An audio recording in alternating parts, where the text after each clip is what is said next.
নাথাকে, চিন্তা নকৰে। ইটোৱে লৈছে তাৰ বল বেছি, তাৰ পৰা কাঁহি, সিটোৰ বল আকৌ তাতকৈ বেছি, তাৰ পৰাও কাঁহি লৈছে। ইটোৰ হাতৰ পৰা সিটোৰ হাতলৈ লৰা ধপৰা কৰি আছে। কি হয়? অমৃতৰ পাত্ৰটো। ধনন্তৰীয়ে লৈ অহা অমৃতৰ ঘটটো বোলে কি হয়? সেইটো বিষ্ণুৰ মায়া। অমৃতটো পাত্ৰত তেনেকে দেখাকে যে দেখুৱাইছে, ইয়াত বিষ্ণুৰ মায়া। অমৃত যি আনিছে ধনন্তৰী, সেই ঈশ্বৰে অমৃত। অমৃত যি খাবলৈ বিচাৰিছে, তেওঁৰ লগত থকা আত্মাৰূপী ঈশ্বৰ, সেয়াই অমৃত। অমৃত তেওঁলোকে পাই আছে, কিন্তু দেখা নাই। সেইটো কাৰণে অমৃত পান কৰিছো বুলি অনুভৱ কৰিব পৰা নাই। জীৱনৰ দুখ যন্ত্ৰণা আৰু সুখবিলাকহে পাইছো। এয়া কি? এয়া কালকূট তত্ত্বৰূপত। অষ্টম স্কন্ধত আমাক বাস্তৱ কৰি দেখুৱাইছে। মই সিও মই পাইব বুলি কৰৈ সতিনতি, কেহু কাকো এৰি নেদৈ লাগে হতাহতি। তাহাৰ হাতৰ পৰা কেহু নেই কাহি, তাকো দণ্ড কৰৈ কথো দৈত্য আগবাঢ়ি। কি হল? স্বভাৱটো দেখুৱাইছে। দৈত্যৰ স্বভাৱ আৰু দেৱতাৰ আচৰণ, ঈশ্বৰৰ তত্ত্ব, এই তিনিটা বস্তু একেলগে প্ৰকট হৈছে। কেতিয়া? অমৃত যেতিয়া ওলাই গল। হয় নে নহয়? অমৃতৰ অৰ্থ কি? অমৃতৰ অৰ্থ হল বিকাৰ মুক্ত। য'ত কোনো বিকাৰ থাকিব নোৱাৰে, সেয়াই অমৃত। পাত্ৰটো পোৱাৰ লগে লগে দেৱতাসকল আৰু দৈত্যসকল দুই কুললৈকে বিকাৰ আহি গল। শোকৰ বিকাৰ আহিলে দেৱতাসকলৰ ওচৰলৈ, আৰু পোৱাৰ উন্মাদনা আহিলে দৈত্যসকলৰ ওচৰলৈ। সেইটো কাৰণে অমৃত কোনেও নাপাব। এতিয়া কি হ'ব লাগিব? অমৃত পান কৰিবৰ কাৰণে ঈশ্বৰ হৈ যাব পাৰিব লাগিব। যেতিয়ালৈকে নিজৰ মাজত থকা ঈশ্বৰজনক চিনি নাপাব, সেইজন ঈশ্বৰক অমৃত পান নকৰাব, তেতিয়ালৈকে অস্থিৰ হৈ থাকিব। সেইটো কাৰণে কি কৰিব লাগিব? যিটো জনে কৃষ্ণ কথা বিচাৰে সময়ে মনে, অধৈৰ্য ধৰি কনে কথা কয়। কৃষ্ণৰ কথা বা কীৰ্তন, ইয়া আচল অমৃত। ইয়াক পান কৰিবলৈ হলে ধৈৰ্য ধৰিব লাগিব, অকণমান প্ৰকৃতস্থ হ'ব লাগিব। চঞ্চল হলে নহব। এই কৃষ্ণৰ অমৃতে পান কৰাইছে অষ্টম স্কন্ধত দেৱতাসকলক। দৈত্যসকলক এতিয়া কি কৰিব লাগিব? সিহঁতৰ উন্মাদনাটো বঢ়াই দিব লাগিব। দৈত্যই অমৃত এনেও পাব নোৱাৰে। সিহঁতক অমৃত মন্থন কৰিবলৈ কামতহে লগাব। অমৃতটো কোনে পাব লাগিব? অমৃতটো দেৱতাই পাব লাগিব। ক'ত আছে সেইকেইজন দেৱতা? আমাৰ দেহত বহি আছে 14জন দেৱতা। এই 14জন দেৱতা 14জন পাৰিষদ স্বৰূপ। অন্তৰ্যামী হৰিৰ সেৱা কৰি আছে সেইকেইজনে। হয়নে নহয়? চব চাই আছে আমি কি কৰি আছো, লিখি আছে চব। কিন্তু আমাৰ গাত চেতনা নাই। আমি কি কৰো? নিজকে নিজে ফাঁকি দিওঁ। নেদেখাকে খাইছো, কোনে গম পাব? নুশুনাকে কৈছো, কোনে শুনিবলৈ পাব? হয়নে বাৰু? মনে মনেহে কৈছো, কোনেও নুশুনে। গতিকে 14জনে কাণ পাতি শুনি আছে, আপুনি মইহে শুনা নাই। সেইটো কাৰণে অমৃত পানৰ তত্ত্বটোৰ দ্বাৰা আমাক বুজোৱা হৈছে। আমাক দিব ভাগ কোন বৰা আছে, এহি বুলি দৈতে কংকা লত বস্ত কাছে। আমাক নিদিব অমৃত, কাৰ সাহস আছে? এইবুলি কঁকালত গাঁঠিটো টানকে মাৰি দিছে। মানে কি? বলে লম, বাহুৰ বলেৰে লম। হয়নে নহয়? অমৃতটো বাহুবলৰ বস্তু নহয়। এই বাহুবলটো কি? এই বাহুবলটো বিনাশীল বস্তু। এই বাহুৰ বলটো খন্তেকীয়া বস্তু। এই বাহুৰ বলৰ দ্বাৰা ঈশ্বৰ প্ৰাপ্ত নহয়। বাহুৰ বলটো লাগে কিহৰ কাৰণে? ঈশ্বৰক সেৱা কৰিবৰ কাৰণে। ঈশ্বৰক পাবৰ কাৰণে বাহুৰ বল নহয়, সেৱা কৰিবলৈহে তাক প্ৰয়োগ কৰা হয়। হে কেহু বোলে কেনে আবে কৰ সময় নাই, ইটো অমৃতটো দেৱ তাৰো আছে দাই। এই সাগৰ মথিলো দেৱ দৈত্য সাজু হৈ, তা সম্বাক বঞ্চিত ই খাইবি কোনমুই। কত বলৱন্ত দৈত্যে সবা কোনিবাৰী, অমিত কলৱ কাহি নিৰ্বলিক মাৰি। তাক আগ ভেন্তিকতো ধৰে দশকুৰি, লগাৱে কন্দল কিলা কিল হুৰা হুৰি। নিজৰ মাজতে চিঞৰ বাখৰ লাগি গৈছে। আটাইতকৈ বলৱানজনে আহি নিৰ্বলীজনৰ পৰা আকৌ কাঢ়ি লৈছে। সি হাতৰ অমৃতৰ পাত্ৰটো লৈ হাঁহিছে, ইয়াক আশা নকৰিবি আৰু। অকণমান দুৰ্বল যিসকল দৈত্য তেওঁলোকে কৈছে, হেৰ ইয়াৰ ভাগ দেৱতাইও পাব লাগিব, এইটো কষ্ট কৰিছে। তোৰ গাত বল আছে বুলি তই অকলে নলবিচোন, দেৱতা সকলোকে দে, আমাকো অকণ অকণ দে, হয়নে? কিন্তু দৈত্যৰ বৃত্তি কি? দৈত্যৰ বৃত্তি হ'ল আকুৰি, নিজৰ স্বাৰ্থ কেৱল, পৰৰ কথা ভাবিবলৈ আহৰি নাই। কেহু মৰা মৰিয়াতি কৰে হুলস্থুল, আজুৰন্তে প্ৰাণ যায় হুঁয় নিৰ্মূল। বৰা বৰা দৈত্যয় অমিতত ভৈল বাউল, সুহৃদ সুদৰ নচা যেন বাউল। বাপে পুৱে ধৰা ধৰি কৰৈ আখৰি, দেখি মাধৱৰ ভৈল পৰম হৰি। বাপেকে পিতেকৰ মাজতে কাজিয়া লাগিছে দৈত্য। বাপেকক পিতেকে কি বুলি কৈছে, তইনো কেইদিন থাকিবি, এইটো খাই কি কৰিবি, মই খাওঁ। দৈত্যৰ কথা নিজৰ পিতৃক কৈছে, তই ইমান দিন জীয়াই থাকিলে আৰু কিয় জীয়াই থাকিবলৈ ইচ্ছা কৰিব লাগিব অমৃত খাই, তই এতিয়া মৰিলেও তোৰ ক্ষতি নাই, কিন্তু মই সৰু হৈ আছো, মই বেছিদিন জীয়াই থাকিব লাগিব, গতিকে ময়ে খাওঁ। মোৰ কাম ধেই আছে। এতিয়া ভগৱান বিষ্ণুৱে কি কৰিছে, সেই দৃশ্যটো চাই হাঁহিছে। হে জীৱ, কেনেকে উদ্ধাৰ হবা তোমালোক?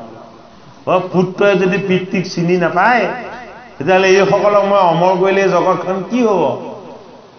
ভগৱান বিষ্ণুৱে সিদ্ধান্তটো নিজে এতিয়া ল'ব। সিজিল দেৱৰ কাৰ্য বুলি শিকে, মায়া কৰি তেখনে ধৰিলা নাৰিবে। এতিয়া ভগৱানে কি কৰিলে, দৈত্যসকলক অস্থিৰ কৰিবৰ কাৰণে, দৈত্যসকলক চঞ্চল কৰিবৰ কাৰণে প্ৰথমতে অমৃতটো চুবলৈ দিলে, তাৰপাছত এতিয়া অমৃতটোৰ পৰা বঞ্চিত কৰিব। অমৃতৰ পৰা বঞ্চিত কৰিবলৈ কি লাগিব? মোহিনী ৰূপী মায়া লাগিব। অমৃত হ'ল বিষ্ণু মায়া। এই বিষ্ণু মায়াৰ অমৃতৰ পৰা জীৱক বঞ্চিত কৰিব কিহে? হৰি মোহিনী মায়াই। এই মোহিনী মায়াটোৱে হ'ল কি? তেখেতৰ নাৰী ৰূপ, স্ত্ৰী ৰূপ। ভৈলা দিব তৰু নিশুৰ সবৰিষৰ, নীল উতপলৰ কান্তি শুভে কলেৱৰ। বান্ধিলা উচল কৰি খোপাকে সতুলি, তাত ৰঞ্জি আছে দিব্য পাৰিজাত ফুলি। জলমল কৰৈ কৰ্ণে মকৰ কুণ্ডল, আর কত অধর বর তুল বিম্ব ফল। সুন্দর নাসিকায়াতি দেখি মনোহর, মুখ কমল কবাতি দেখি রুচিকর। দখন মুকুতা হারি মুখে অল্প হাসি, ভুব সুবলিত চক্ষু কমলর পাখি। সম্পূর্ণ চন্দ্রমা বদনক সমনুই, মূলানৰ পাৱ শুব লিত বাহু দুই। কেউৰ কংকনে আতি কৰে জাতিষ্কাৰ, এ তাল ফল সমান নয়ন নতস্তন ভাল এ সুৰবি কুমকুমে তাত আছে চিত্ৰ কৰি এ কণ্ঠে কণ্ঠা ভাৰ নগ লত হাত সৰি অ দিব্যনে তহাৰি পিন্ধি আছা বৰবালা এ দম্বৰু কংকালে জ্বলে ৰত্নৰ মেখলা দম্বৰু কঁকাল মানে খামুচীয়া খামুচীয়া কঁকালটোত জগতৰ হৰিয়ে যেতিয়া নাৰী ৰূপ লৈছে কি কৰিছে ৰত্নৰে খচিত এখন সুন্দৰ বস্ত্ৰ পৰিধান কৰিছে আৰু কি কৰিছে তেওঁ হাত ভৰিবিলাক ললিত বলিত কমনীয় দেৱতা দৈত্যসকলৰ হাতত যে অমৃতৰ ঘটটো আছিলে এই ভগৱন্ত বিষ্ণুৰ নাৰী স্ত্ৰী ৰূপটো দেখাৰ লগে লগে সেই অমৃত পাত্ৰটোৰ কথা পাহৰি থাকিলে হাতত থকা পাত্ৰটোৰ কথা পাহৰি থাকিলে সেইগৰাকী ফালে সকলোৱে চালে আৰু যিকেইজন বলৱান তেওঁলোকে কৈছে নেচাবি তহঁতি মোলৈহে আহিছে হয়নে বাৰু কিমানখন তাত কাজিয়া সৃষ্টি কৰিছে হৰিয়ে তাৰ ঠিক নাই হে ৰাম ৰত্নৰণ পুৰ তাতে ৰুণ জুন বাজে হে ভয়ানক লাগি যেন কামদেৱ সাজে এ দৈত্যৰ ভীতি কদান্ত কৰি লয় লাখ এ গাঁৱৰ সুৰভি গোন্ধে মুহে দিশ পাশ এ অন্যে সোধে দৈত্য কিবা বস্তু বাকে অ পালতীয়া দেখে দিব্য কন্যাই কোৱাহে ৰুণজুন শব্দ শুনি পাছফালেনো কি আহিছে বুলি আগলৈ অমৃতৰ ঘৰটোলৈ ঘেৰি ঘেৰি গৈ আছিলে নহয় ঘূৰি চাই দেখিছে দেখোন এগৰাকী দিব্য তৰুণ সুৰভী নাৰী আহি আছে কমনীয় ৰূপত এ ৰূপে লক্ষ্মী পাৰ্বতীও যাক সমনুহে এ স্বৰ্গমত্য পাতালক কটাক্ষতে মুহে এ বায়ু বস্ত্ৰ উলাসে বেকত হুৱে মুখ এ দেখন তেখন তুষ মাতি নয়নৰ সুখ এ খনু গুৰুতৰ স্তন ভাৰ হুৱে উদি এ আঞ্চলে ঢাকন্তে জান্ত লাজে চক্ষু মুদি এ কটাক্ষ নয়নে কাকু দেখান্ত সুন্দৰী অ কাকুতেৰ কৰি শান্ত অল্প হাস্য কৰি এ কতু দৈত্য গণত মুখে পৰে দৃষ্টি হে আনচলে কাহাকো দে খাৱে কাষ পিঠি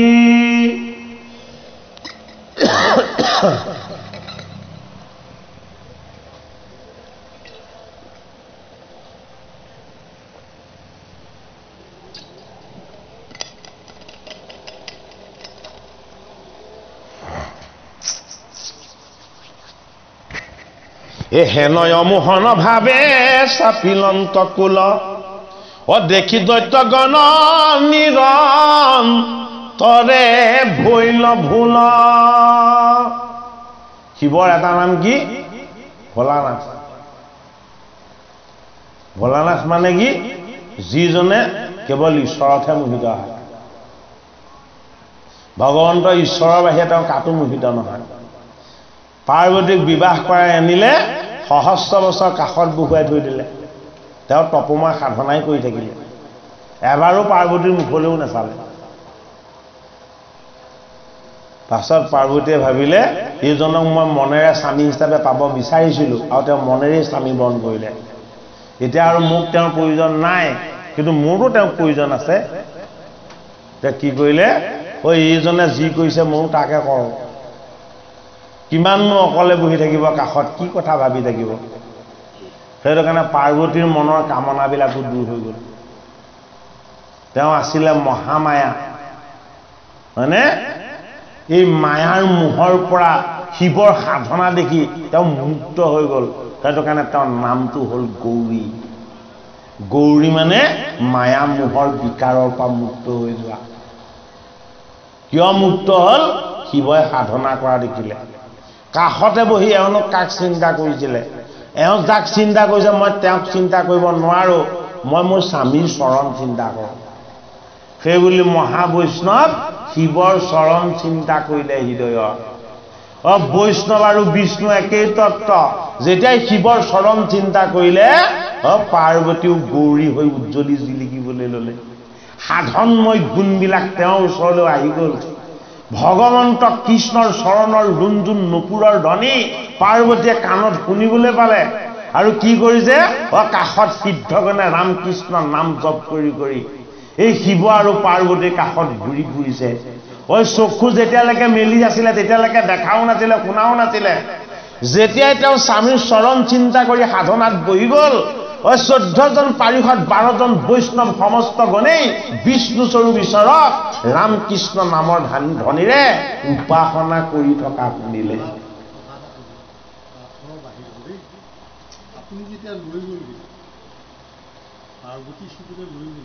নহয় ইয়াত কথা ওলাইছে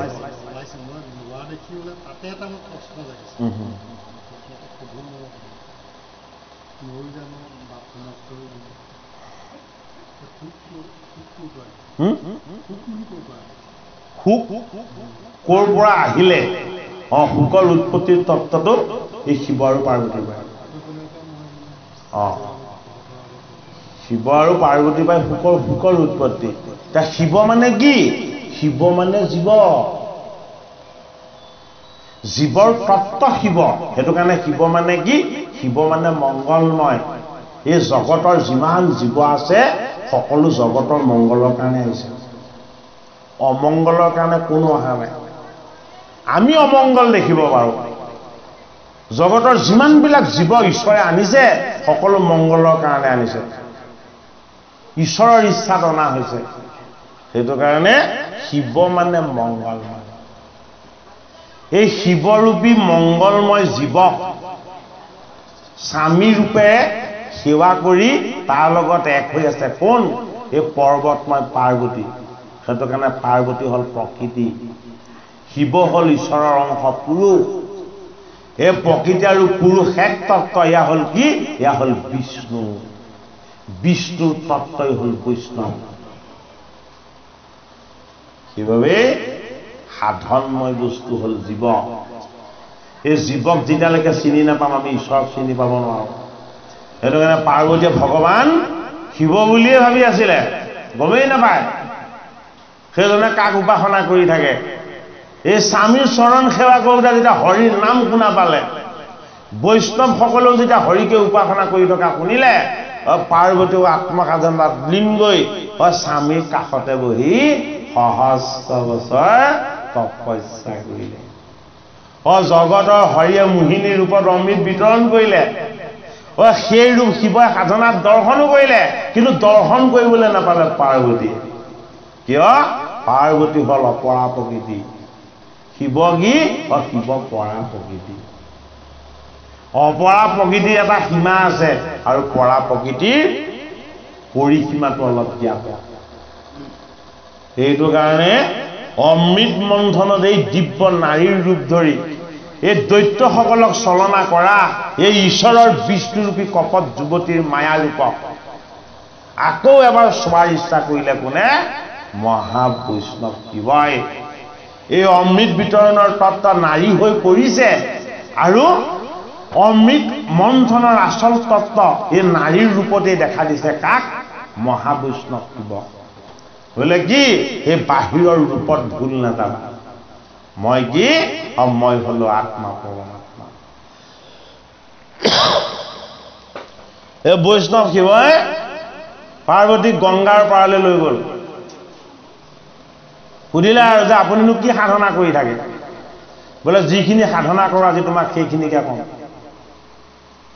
মই যিখিনি সাধনা কৰি আছো যিখিনি সাধনাত পাই আছো মই তোমাক সেইখিনিকে কওঁ তেতিয়া গংগাৰ পাৰত পাৰ্বতীক ক'লে হে দেৱী তুমি এতিয়া সকলো কামনা বাসনা বন্ধনৰ পৰা মুক্ত হোৱা তুমি এতিয়া ভগৱানৰ ৰাম নাম জপ কৰা পাৰ্বতীয়ে ৰাম নাম জপ কৰিলে ৰাম নাম জপ কৰি যেতিয়া তেওঁ কায় মন শুদ্ধ হ'ল তেতিয়া কৈছে হে দেৱী এতিয়া ইয়াত যত যিমান জীৱ আছে সকলো জীৱক মই ইয়াৰ পৰা এটা অন্তৰ্হিত কৰি দিম ইয়াত কোনো জীৱ থাকিব নোৱাৰিব কিয় জীৱ থাকিব নোৱাৰিব তেওঁ বৈষ্ণৱ তেওঁ হৃদয়ত ভাগত আছে কিন্তু বেলেগ জীৱক ভাগত তেওঁ নিদিয়ে কিয় নিদিয়ে তেওঁ সাধনাৰ বলত সিদ্ধিৰ বলত লাভ কৰিছে দিব কাক দিব নিজৰ ছায়া ভাৰ্যাক দিব কাৰণ ভাৰ্যাক তেওঁ দেহৰ এটা ভাল দি থৈছে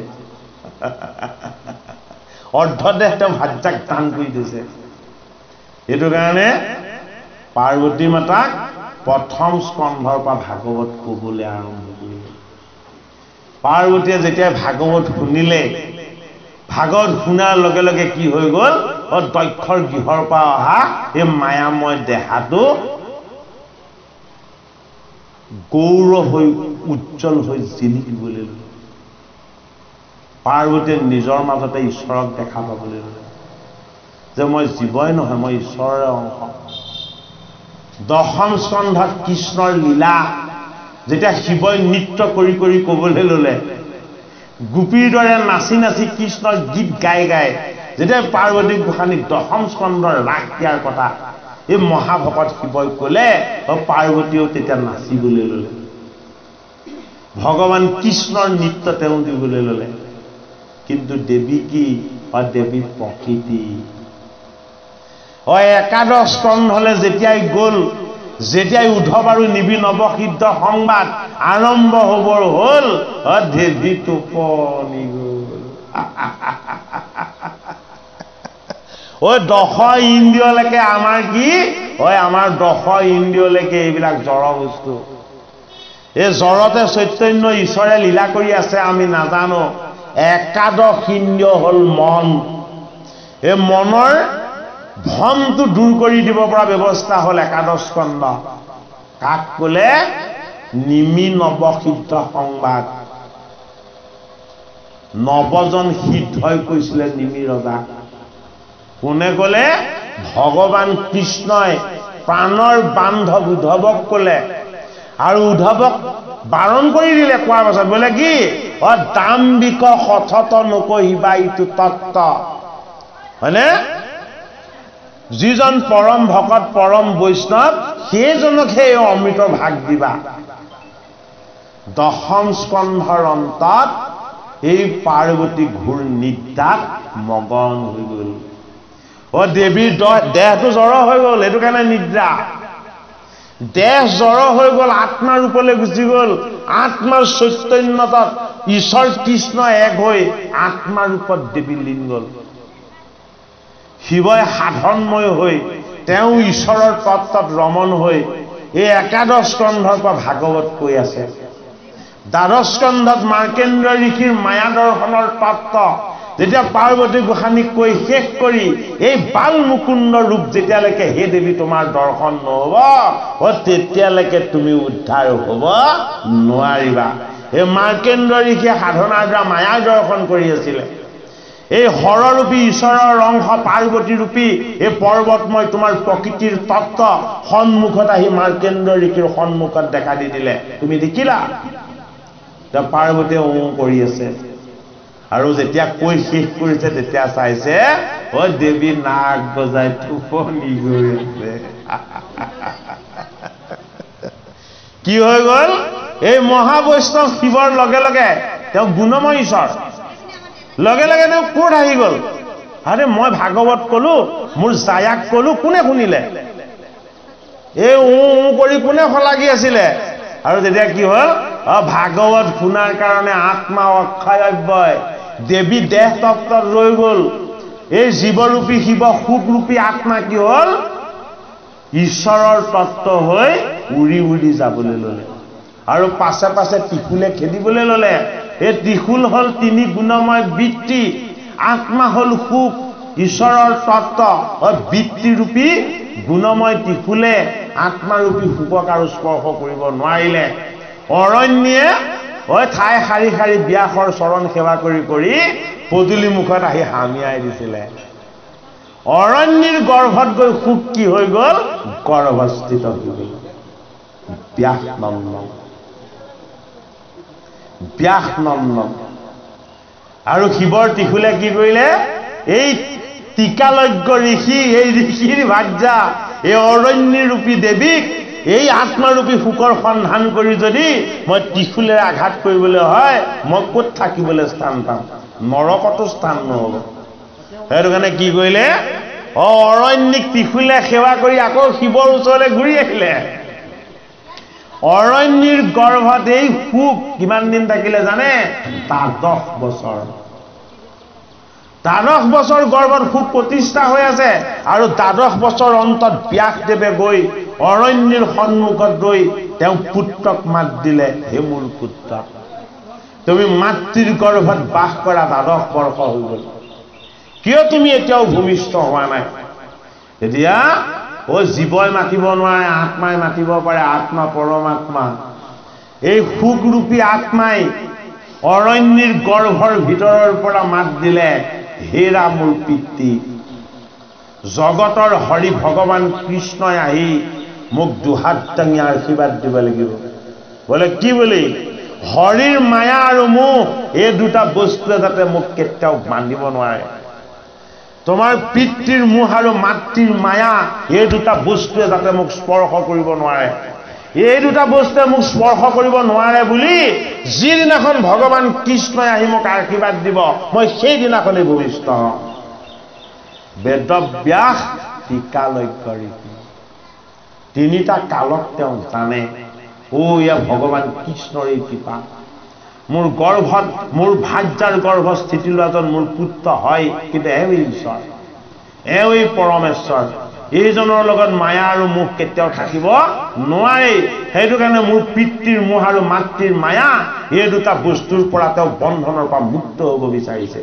সেইটো কাৰণে কি কৰিলে বেদব্যাসে কৰি দিলে মই এই বেদব্যাস মই এই বেদক বিভাজন কৰোতা মই এই পুৰাণ প্ৰণেতা পৰমেশ্বৰ হে মোৰ পুত্ৰ মোৰ নাম কৃষ্ণ দ্বৈপায়ন বেদব্যাসৰ নামটো কি কৃষ্ণ দ্বৈপায়ন মই তোমাৰ পিতৃ মই তোমাৰ গুৰু মই তোমাৰ ভগৱান মই তোমাক আশীৰ্বাদ দিছো পিতৃৰ মোহ আৰু মাতৃৰ মায়া এই দুটা বস্তুৱে তোমাক স্পৰ্শ কৰিব নোৱাৰে লগে লগে এটি তৰুণ যুৱক হৈ তেওঁ জন্ম লৈ ল'লে সন্মুখত এটি শিশু হ'ল পঞ্চম বয়সৰ শিশু হ'ল জন্ম ল'লে আৰু জন্ম লৈ পিতৃৰ মুখলৈ নাচালে মাতৃৰ মুখলৈ নাচালে অৰণ্যৰ ফালে অৰণ্যৰ পুত্ৰ দৌৰি গুচি গ'ল হৰিৰ নাম লৈ বেদব্যাসে কান্দি কান্দি ক'লে হেৰা মোৰ পুত্ৰ এবাৰতো মোৰ মুখখন চাই যোৱা এবাৰতো মোৰ মুখখন চাই যোৱা আৰু সুখে যাওঁতেই কৈ গ'ল ভগৱানে মোক আশীৰ্বাদ দিলত মই জন্ম হৈছো বোলে কি পিতৃৰ মোহ আৰু মাতৃৰ মায়া এই দুটা বস্তুৱে মোক স্পৰ্শ কৰিব নোৱাৰে আত্মা ভাগৱত ৰূপ 12 স্কন্ধযুক্ত 12টা লক্ষণযুক্ত ঈশ্বৰ তত্ত্ব যোনিজাত সন্তান নহৈ ঈশ্বৰ নিজে আহিছে ভগৱত ৰূপত ব্যাস নন্দন ৰূপত সুখ ৰূপত আৰু আত্মা ৰূপত এই কাহিনীটো আমি ক'বলৈ অলপ অসুবিধা পাওঁ সেইটো কাৰণে এইটো নুসুধাই একোৱেই ভাল হয় হা বৰ জটিল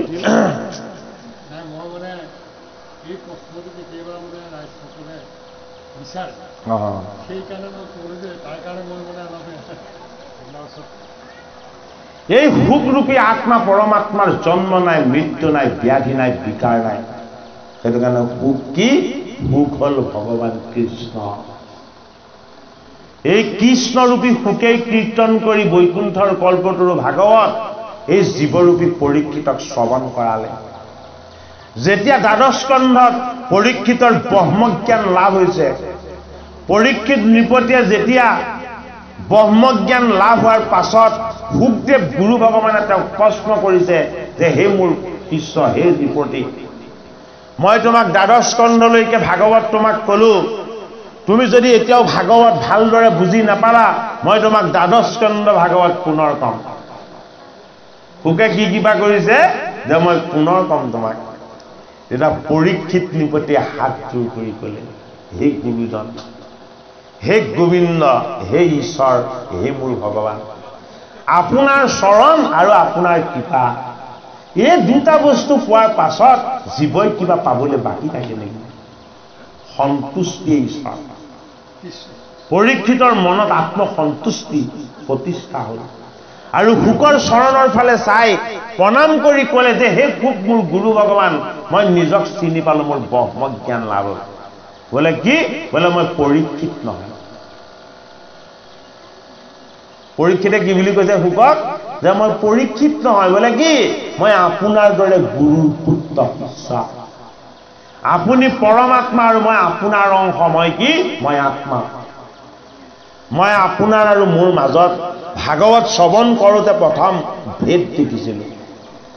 আপোনাক মই মোৰ পৰা পৃথক বুলি ভাবিছিলোঁ, কিন্তু আপুনি মোৰ পৰা পৃথক নহয়। য'ত মই আপোনাক স্মৰণ কৰোঁ তাতে মই আপোনাক পাম। এতিয়া আপোনাৰ আৰু মোৰ মাজত কেতিয়াও এৰা এৰি নহয়। গতিকে আপুনি কায়িক ৰূপৰ পৰা এতিয়া আপুনি আকৌ আত্মা ৰূপলৈ গমন কৰক। বোলে কিয়? দুৱাৰ মুখত তক্ষক বাহ্মণ ৰূপত ৰৈ আছে। পৰীক্ষিত নিবদিয়ে কৈছে, মোৰ দুৱাৰ মুখত তক্ষক ৰূপী কাল আহি বাহ্মণ ৰূপত ৰৈ আছে। এই তক্ষক মোৰ ওচৰলৈ আহক আৰু মোক দংশন কৰি, মোক মৃত্যু দান কৰি ভগৱান কৃষ্ণ আৰু মোক এক কৰি দিয়ক। ভাগৱত শ্ৰৱণ কৰিলে মৃত্যু ভয় নাথাকে। মৃত্যু ভয় কিয় নাথাকে? যে ভাগৱতে ঈশ্বৰ জ্ঞান দান কৰে। ঈশ্বৰ জ্ঞান লাভ হোৱাৰ পাছত আৰু জীৱৰ মৃত্যুৰ ভয় নাথাকে। পৰীক্ষিতে মৃত্যুৰ ভয়ত, মৃত্যুৰ পৰা হাত সাৰিবৰ কাৰণে গুৰুৰূপী শুকৰ পৰা এই গংগাৰ পাৰত অমৃতময় ভাগৱত শ্ৰৱণ কৰিছিল আৰু অন্তিমত পৰীক্ষিতে তক্ষক ৰূপী কালক তেওঁৰ ওচৰলৈ মাতিব পৰা হ'ল যে হে তক্ষক নাগ, মই তোমাক মাতিছো, তুমি মোৰ ওচৰলৈ আহা। বোলে কিয়? ঋষিৰ বাক্য অথলে যাব নালাগে। ঋষিৰ বাক্য সফল হওক, মোৰ জীৱন ধন্য হওক আৰু মোৰ গুৰুৰূপী শুকে মোক যি কৃপা কৰিছে এই কৃপা মোৰ অনন্তকাল থাকক। সেইটো কাৰণে অমৃত মন্থন ভাগৱতৰ অষ্টম স্কন্ধত হৈছে। অমৃত কোনে পাব? অমৃত দেৱতাই পাব। আমাৰ লগত থকা দেহৰ দৈত্যবিলাকৰ অমৃত নাপায়। এই দৈত্যবিলাকক লাগে কামনা, বাসনা, লোভ, মোহ, এই বিকাৰযুক্ত ভ্ৰান্তিবিলাক, এই ৰমণীৰ ৰূপত ভুল যোৱা আমাৰ এই দৈত্যবিলাকক ঈশ্বৰ সেৱাৰ আনন্দৰ ভাগ দিবলৈ আমি যত্ন কৰিব লাগিব। সেইটো কাৰণে অষ্টম স্কন্ধত এতিয়া হৰিয়ে মোহিনী ৰূপ ধাৰণ কৰিছে। আকৌ আমি পদৰ মাজলৈ যাওঁ। হে ৰাম,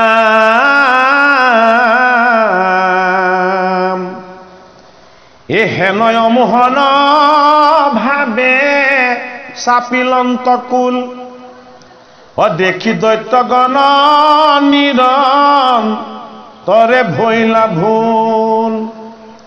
হে আনন বাসয়ৱাতি নয়নত ভদ, নখে হৃদয় মন মদনে দগদ।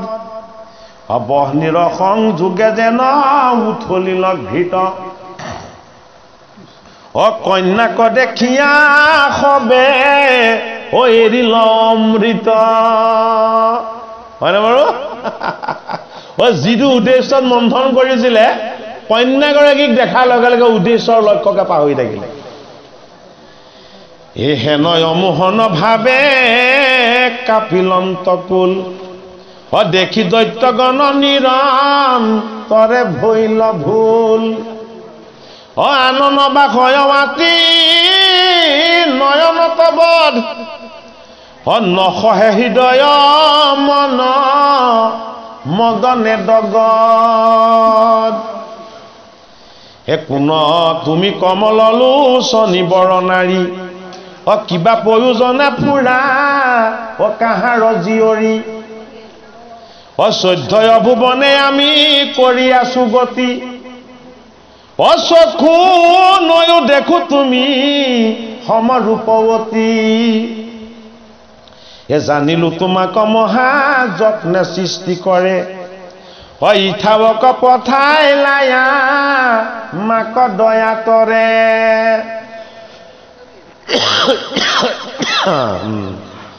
ধূপ বেছিকে নজ্বলাবচোন।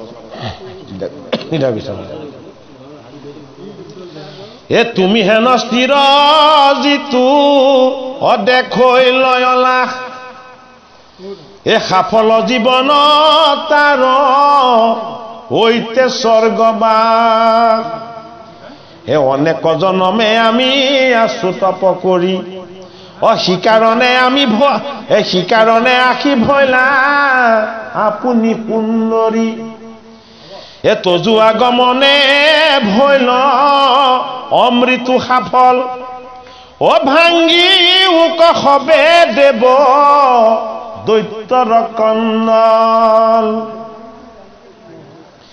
হে একে কশ্যপৰ হন্তে সবে ভৈল জাত কেন দেবাসুৰে মৰু কৰি উৎপাত যথোচিত অমিত সবাকু দিয়া বান্তি তুমি বিষ ভিঞ্জে তুমি বিভঞ্জিলে নাথি কি বেকাৰো ঘাটি এটা দৈত্যসকল কি হল সেই নাৰীৰ ৰূপত মোহিত গল মোহিত হয় কি ভাবিলে যে আমাৰ বল দেখুৱালে নহব এওঁক এতিয়া আমি কি কৰিব লাগিব এওঁ ইচ্ছাটো পালন কৰিবলৈ দিব লাগিব এওঁ যি ইচ্ছা সেইটোকে যেতিয়া আমি কৰিবলৈ দিওঁ তেতিয়াহ'লে তেওঁ যাৰ ইচ্ছা তাকে স্বামীবৰণ কৰিব হা আচল কথাটো সেইটো সেইটো কাৰণে দৈত্যবিলাক কি হ'ল দৈত্যবিলাকৰ সমান এতিয়া ভদ্ৰ আৰু নম্ৰ কোনো নাই তাত দৈত্যবিলাক নম্ৰ ভদ্ৰ শান্ত আৰু কি হৈ গ'ল একেবাৰে প্ৰশান্ত হৈ গ'ল সেই দেৱীগৰাকী কি বুলি কৈছে যে হে দেৱী আমি ককাই ভাই আমি কাজিয়া কৰিবই নাপায় আমি এখন মিছাই কাজিয়া কৰিছিলোঁ তোমাক দেখুৱাই হয়নে এতিয়া তুমি যি ক'বা আমি সেয়াহে কৰিম আমি তোমাৰ বাহিৰে এটা বেলেগৰ কথা নুশুনো তেওঁলোক সেই নাৰীৰ ৰূপত কি হ'ল শৰণাপন্ন হেন শুনি সুন্দৰী শিলা মুচুকাই কতোখন আছিলন্ত মাথা চপৰাই লাজে পিঠি দিয়া পাছে বুলিলা বচন তুমি হব মহাবৰা কশ্যপ নন্দন কিহক আমাক হেন কৰা উপহাস কৈত শুনি আছা কৰৈ বেইছাত বিশ্বাস তোমালোক মহান দেখি ব্ৰাহ্মণ কশ্যপৰ পুত্ৰ তোমালোক ইমান মহান ইমান শ্ৰেষ্ঠ তোমালোকে মোৰ নিচিনা সুন্দৰী এই বেইছাৰ নিচিনা নাৰীৰ কথাত ভুল নাজানা ভগৱান বিষ্ণুৱে কৈছে নাৰীৰ ৰূপত কৈৰ আমি কোন নিচি নাহামাও বাপ কিশোৰ সঞ্জাতে থোৱা অমিতৰ থাপ আমি ক'ত জন্ম হৈছো কাৰ কন্যা তাকে নাজানো একো নজনাকে তোমালোকে মোৰ হাততে আকৌ অমৃত পাত্ৰটো তুলি দিব বিচাৰিছা এইটো বৰ ডাঙৰ ভুল হ'ব নহয় এইটো কৰিব নালাগে কোনে কৈছে মোহিনীয়ে হাঁহি হাঁহি কৈছে পাইলে কদা নব গণে কথাতে সৰহ সুন্দৰীক মাতে সবে উলহ মালহ চিত্তটো না নিবাহেন নিদাৰুণ মাত আছো ক অমৃত প্ৰাণ অৰ্পিলো তোমাৰ দুটো হলে কি কৈছে এনেকুৱা নিদাৰুণ কথা তুমি নকবা তুমি আজি যি কৰিবা আমি তাকে মানি লওঁ হয়নে অমৃতৰ পাত্ৰটো তুমি লোৱা হয়নে তোমাক চঞ্জাই দিছো তোমাৰ যাৰ ইচ্ছা এতিয়া তাকে দিবা তোমাৰ অধীন যত দানৱ প্ৰধান অহুয়ো কপহন্ন পানে চৰিয়ে ৰামান কৰিব শপত যেবে আচয় কপট এহি বুলি দিনে আনি অমৃতৰ ঘৰ হাঁহিয়া মাতিলা কন্যাই অমৃতক দেখি দানৱ গণক চাই কটাই খেনি ৰেখি মূৰ বান্তি বাক যদি লাগে স্বৰূপত শুনাবে কহো মোৰ মনৰ সন্মত আপোনাৰ ইচ্ছায়ে দি বুজাক মন তাক তাত যেন কেহুজনে নেদিবা হাহাক চৰ্তটা ৰাখিলে কি ৰূপ বিষ্ণুৰ মায়া ৰূপ মোহিনী ৰূপ চৰ্ত সেইটো কাৰণে আৰোপ কৰিছে বোলে কি মই যাক দিম সিহে পাব যদি কোনোবাই নেপায় তেতিয়াহ'লে আপত্তি কৰিব নোৱাৰিব আজি ভাগৱত পাঠলৈ যিসকল আহিছে সেইসকলে অহা দেখি যদি আজি নহাসকলে আপত্তি কৰে যে আমি ভাগৱত নাপালো বুলি কিবা লাভ হ'ব জানো নহয়নে বাৰু হৰিৰ ইচ্ছাত এয়া মিলিছে অমৃত তেওঁৱে বিতৰণ কৰে হয়নে কিন্তু ভাগটো আমাৰ ভাগ্যত লাগিব সেইটো কাৰণে এই মোহিনী ৰূপী নাৰী ঈশ্বৰ ৰূপে কি কৈছে যে মই যাক দিম সিহে পাব আমাকো বুজাইছে ভগৱন্তৰ কৃপা নহ'লে গীতা ভাগৱত কীৰ্তন দশম আদি আমি স্পৰ্শ কৰিবলৈ নাপাওঁ ভগৱন্তৰ কৃপা লাগিব আশীৰ্বাদ লাগিব তেতিয়াহে এই অমৃতময় বস্তুৰ আমি ভাগ পাম এয়া পোৱাৰ পাছতো কিঞ্চিত অহংকাৰ আহিব নোৱাৰিব কিয়নো এয়া আমি পোৱা নহয় এয়া ভগৱানে দিয়া বস্তুৰ ওপৰত কেতিয়াও অহংকাৰ অভিমান কৰিব নেলাগে বা কৰাটো উচিত নহয় সেইটো কাৰণে নাৰীৰ ৰূপত কি কৰিছে অমৃতটো তেওঁ তাক বিতৰণ কৰিব কিয় মই এই প্ৰকৃতি মই এই পুৰুষ মই এই সমস্ত তত্ত্বৰ মালিক মই ভগৱান হে প্ৰকৃতি পুৰুষ দুয়ো নিয়ন্তা মাধৱ এই সমস্তৰে আত্মা হৰি পৰম বান্ধৱ ও হে কৃষ্ণ তজু পাৱে পখিলো হৰণ হে ময়ূৰনাথৰ নাথ তুমি নাৰায়ণ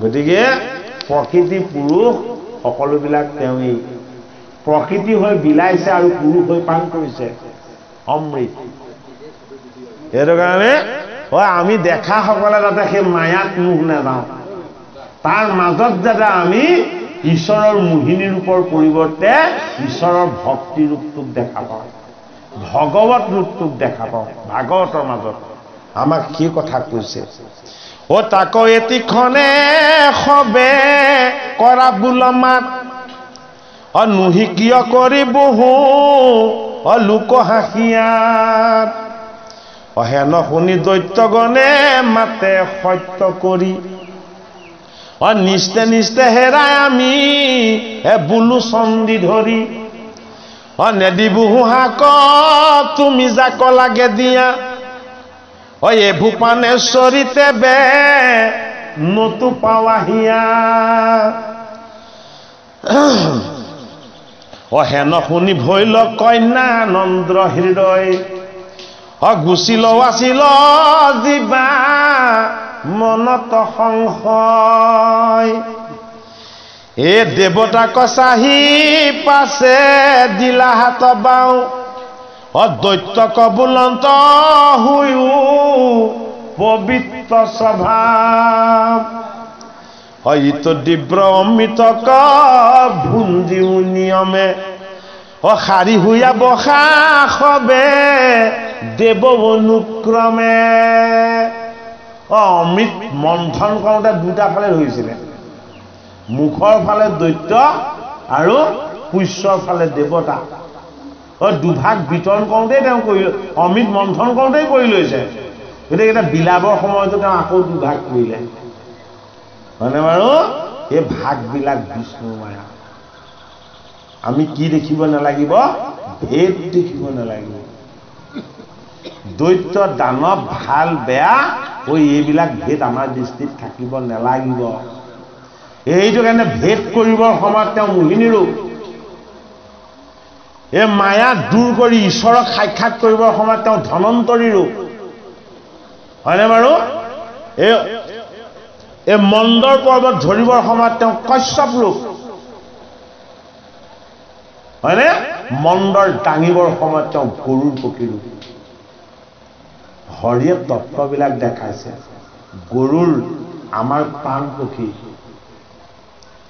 পক্ষী পীতাম্বৰ বহে সেইটো কাৰণে তেওঁৰ নামটো কি গৰুৰ কেতু প্ৰাণৰ শক্তিৰেহে মনক বশ কৰিব পৰা যায় সেইটো কাৰণে মন্দৰক গৰুৰৰ পৃষ্ঠত টনা হ'ল যেতিয়ালৈকে আত্মচেতনা জাগ্ৰত নহ'ব তেতিয়ালৈকে মন সংগম নহ'ব মন সংগম নোহোৱালৈকে বুদ্ধি ভাল নহ'ব বুদ্ধি ভাল নহ'লে ভক্তি নহ'ব আৰু যেতিয়ালৈকে ভক্তি নহ'ব তেতিয়ালৈকে ঈশ্বৰক প্ৰত্যক্ষভাৱে পোৱাৰ ব্যৱস্থা নাই কণ্ঠলগ্ন বস্তুক সাক্ষাৎ বুলি কৈছে নহয় মাধৱ মহাপুৰুষে গতিকে অমৃত মন্থনত একেটা বস্তুকে দুভাগ কৰি দেখুৱাই দিলে বোলে কি দেৱতা আৰু অসুৰ একেই কশ্যপৰ পুত্ৰ ব্ৰাহ্মণ সকলো কশ্যপ ব্ৰাহ্মণ নাছিলে জানো দৈত্য সকলো ব্ৰাহ্মণ দেৱতা সকলো ব্ৰাহ্মণ কিন্তু দুভাগ কৰি আমাক দেখুৱাই দিয়া হ'ল বোলে কি ভেদটো বিষ্ণুৰ মায়া